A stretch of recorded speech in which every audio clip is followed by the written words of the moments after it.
म महेश बस्नेत केपी लगायतका सम्पूर्णलाई त्यो दिन यदि छोडिदिएको भए तपाईहरु बाँच्नु नै थिएन। बाँच्नु भयो भाग्यमानी सोच्नुस्। दशैं मनाउनु भयो, तिहार मनाउनु भयो, छठ पनि मनाउनु भयो, अब अर्को दशैं तपाईहरुले मनाउन पाउनुहुन्न। यहीबाट म वाचा पनि गर्न चाहन्छु, ग्यारेन्टी पनि दिन चाहन्छु है त। तपाईको गाउँमा उठ्न नदिने सिनियरलाई, तपाईको शहरमा उठ्न नदिने सिनियरलाई हाम्रो शहरमा हामी दिदैनौं। सारा नेपाली नेपाली बन्नुस्। गाली गर्नु पनि मन लाग्दैन, बिचारा लाग्छ। बिचारा गृहमन्त्री, बिचारा प्रधानमन्त्री हाम्रो हैन, राम्रोसँग हिँड्न सकेछ, राम्रोसँग बोल्न सके हैनन्, न दिनमा काम गर्न सकेछन्, न रातमा सुत्न सकेछन् यिनीहरू। कठै बरा लाग्छ तिमीहरू साच्चीकै हेर्दाखेरि। तिमीहरू गर्न सक्छौ भने गर। अझै पनि हाम्रो 4 दिन बाँकी छ तिमीहरूलाई अल्टिमेसन दिएको।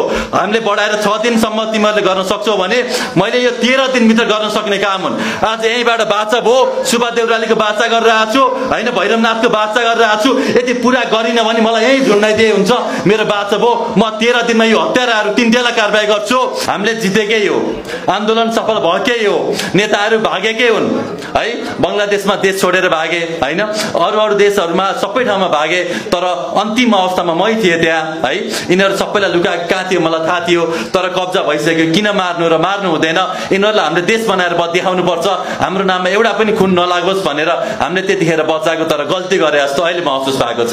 भैरवनाथ गढमा यिनीहरू लुकेरै बस्दै गर्दा हामी सेनासँग प्रत्येक कुराकानीमा थियौं। हाम्रा भाइहरू यही छन्, यिनै भाइहरू थिए। दाइ हामी थुतेर निकाल्छौं, निकाल्न दिनु भन्थे। आर्मीले पनि तपाईहरु थुकेर निकाल्नुहुन्छ भने हामी गोली हान्दैनौं भनेकै थिए। त्यही पनि ठिकै छ नि त, कब्जा भइहाल्यो। अब बिस्तारै यिनीहरूलाई जे गरे पनि हुन्छ। अब भ्रष्टाचारको छानबिन गरिहाल्छौं, व्हाइट बडी सबै कुराहरू छानबिन गरिहाल्छौं, यिनीहरू सबै जेल जान्छन् भनेर त्यतिखेर बचाउन आज दुःख गल्ती भयो जस्तो महसुस भएको छ। म महेश बस्नेत केपी लगायतका सम्पूर्णलाई त्यो दिन यदि छोडिदिएको भए तपाईहरु बाँच्नु नै थिएन। बाँच्नु भयो भाग्यमानी सोच्नुस्। दशैं मनाउनु भयो, तिहार मनाउनु भयो, छठ पनि मनाउनु भयो, अब अर्को दशैं तपाईहरुले मनाउन पाउनुहुन्न। यहीबाट म वाचा पनि गर्न चाहन्छु, ग्यारेन्टी पनि दिन चाहन्छु है त। सम्पूर्ण ब्रह्मा विष्णु महेश 33 कोटी देवी देवताहरू, सम्पूर्ण 88,000 ऋषि मुनिहरू, सम्पूर्ण देवगण, सम्पूर्ण दानवगण, सम्पूर्ण किन्नर, सम्पूर्ण भूत सबैको आशीर्वाद लिएर अहिले हामी अष्टमीको दिनमा भैरव स्थानमा थियौं, नवमीको दिनमा सुब्बा देउरालीमा थियौं, दशमीको दिनमा पूजा गर्दै थियौं, महालक्ष्मी पूजाको दिनमा विन्ध्यवासिनीमा थियौं। हरेक शक्तिपीठमा गएर हरेक ठाउँमा पुगेर शक्ति आर्जन गरेर एउटा नयाँ संकल्प, एउटा नयाँ सोच र एउटा नयाँ विचार र एउटा नयाँ युगको सुरुवात, एउटा नयाँ युगको सुरुवात गर्ने भनेर हामीले आजको यो दिनमा एकदम यहाँनिर आएका छौं।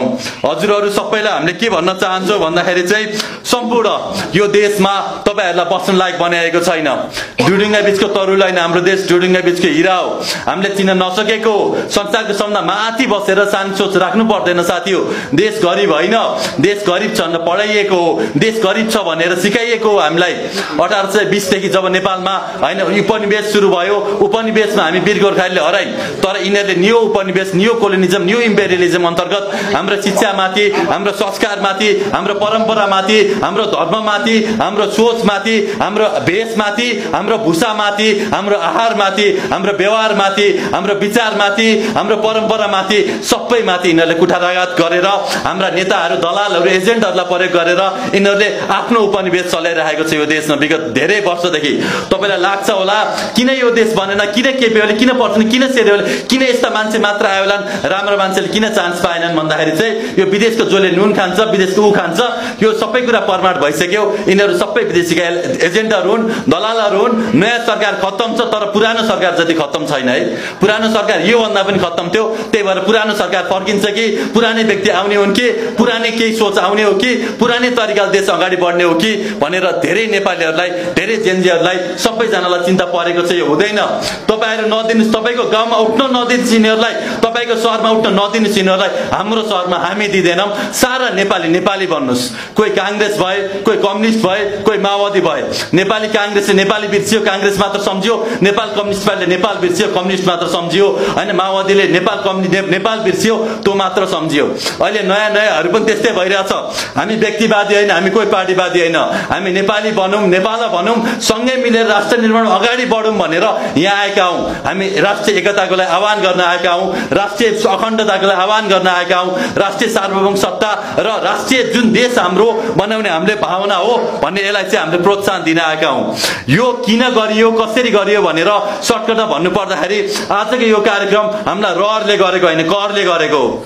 खास यो विद्रोह हामीले 16 गतेदेखि एउटा फाइनल रिभोल्युसन, फाइनल विद्रोह, फाइनल क्रान्ति गर्दैछौँ। त्यो पनि हामीले रहरले गरेको होइन, करले गर्दै परेको हो। तपाईहरु अहिलेको प्रधानमन्त्री, अहिलेको गृहमन्त्री, तपाईहरुले हिम्मत गर्नुस्। हामीले लगेर जेन्जीको रगतले लगेर तपाईलाई त्यहाँ बनाएको। आज माइती घरमा आएर हाम्रा भाइ बहिनीहरूले जेन्जीका माग पूरा गर भन्दै गर्दाखेरि उनीहरूलाई पक्रेर लाने अधिकार तपाईलाई कसले दियो? यो हिम्मत कसले दियो?